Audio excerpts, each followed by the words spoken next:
আসসালামু আলাইকুম বন্ধুরা, সুন্দর একটি ফুল আঁকা শিখুন। এই ভিডিওটি দেখে দেখুন। প্রথমে আমরা একটি ইউ লেটারের মতো শেপ করে নিব।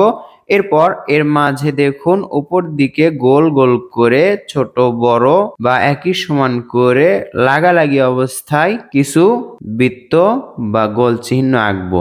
এবার দেখুন নিচে থেকে এভাবে দাগগুলো উপর দিকে দিব।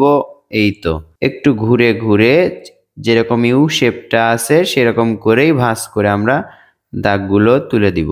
এরপর এখান থেকে দেখুন ছোট্ট একটি পাপড়ি, এরপর এখান থেকে আরো একটি পাপড়ি, এপাশ থেকে আরো একটি পাপড়ি, মোট 3টা পাপড়ি হলো।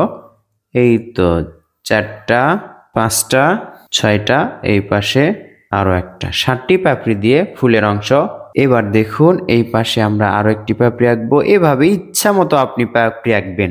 এবার আমরা এই বরাবর নিচের দিকে একটা সোজা একটু বাঁকা করে দাগ নামাবো এবং দাগটা ডাবল করে দেওয়ার পর দুটি পাতা আঁকবো দুই পাশে। এভাবে আমি পাতা আঁকা শেখাই, এতে করে পাতা আঁকাটা অনেক সহজ হয় এবং সুন্দর হয়। দাগটি ডাবল করে দিতে হবে। তো বন্ধুরা, সহজেই আঁকা এবং রং করা হলো, দেখালাম সুন্দর একটি ফুল এঁকে। কেমন লাগলো কমেন্ট করে জানিয়ে দিন। ভালো লাগলে লাইক করুন। প্রয়োজনীয় ভিডিও পেতে কমেন্ট করে জানিয়ে দিন।